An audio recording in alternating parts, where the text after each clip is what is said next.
오프닝. 월급을 받기 시작한 뒤로 우리는 돈을 다루고 있다고 생각합니다. 하지만 조금만 돌아보면 대부분은 돈을 관리하기보다 그냥 흘려보내고 있습니다. 지난 영상에서 피해야 할 돈 습관들을 이야기했다면 오늘은 그 반대입니다. 오늘은 월급쟁이가 반드시 가져야 할 돈 습관 5가지를 차분하게 정리해 보겠습니다. 이 습관들은 부자가 되기 위한 기술이 아니라 무너지지 않기 위한 기본에 가깝습니다. 돈을 쓰기 전에 남길 목을 정하는 습관. 첫 번째 습관은 아주 단순하지만 가장 중요합니다. 돈을 쓰기 전에 먼저 남길 몫을 정하는 것입니다. 많은 사람들이 이번 달은 좀 아껴야지 라고 말하지만 이건 계획이 아닙니다. 계획은 숫자로 정해져 있어야 합니다.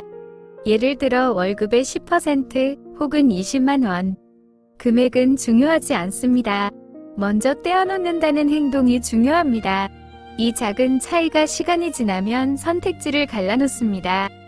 소비를 감정이 아니라 구조로 관리하는 습관. 두 번째는 소비를 대하는 태도입니다. 대부분의 소비는 필요해서라기보다 감정 때문에 일어납니다. 스트레스를 받았을 때, 기분이 가라앉았을 때, 혹은 이유 없이 허전할 때. 문제는 이 소비들이 기억에 잘 남지 않는다는 겁니다. 그래서 통장을 보면 항상 비슷한 질문을 하게 됩니다. 도대체 어디에 쓴 거지? 이럴 때 필요한 건 절약이 아니라 기준입니다. 한 달에 자유롭게 써도 되는 돈을 미리 정해두는 것. 그 범위 안에서는 죄책감 없이 쓰고 넘어가면 멈추는 구조. 이 기준이 생기면 소비는 통제 대상이 됩니다.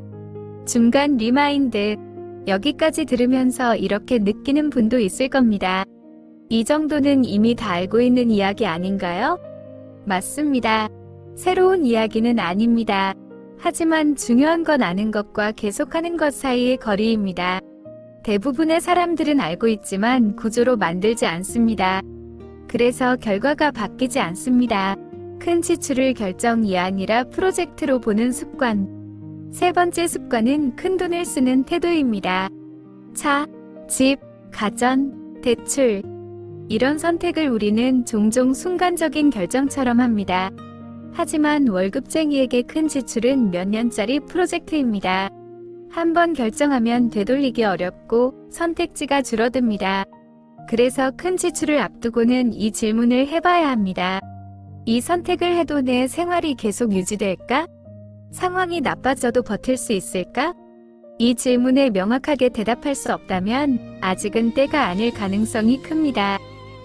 돈 문제를 정기적으로 보는 습관. 네 번째는 돈을 대하는 태도입니다. 돈 문제를 문제가 생겼을 때만 꺼내는 사람들이 있습니다. 하지만 그때는 이미 늦은 경우가 많습니다. 돈은 아플 때 병원 가는 게 아니라 정기검진에 더 가깝습니다. 한 달에 한 번 통장을 정리하고 지출을 보고 구조를 점검하는 시간. 완벽할 필요는 없습니다. 중요한 건 외면하지 않는 것입니다. 보는 순간부터 통제는 시작됩니다. 비교 대신 내 기준을 유지하는 습관. 마지막 습관은 비교하지 않는 것입니다. 누군가는 이미 앞서 있고 누군가는 더 많은 수익을 냅니다. 하지만 우리는 항상 결과만 봅니다. 그 과정과 리스크는 보이지 않습니다. 비교는 위협을 주는 것 같지만 실제로는 방향을 흐리게 합니다. 돈 관리에서 가장 중요한 기준은 남이 아니라 내 상황입니다. 이 기준이 흔들리면 아무리 좋은 정보도 독이 됩니다.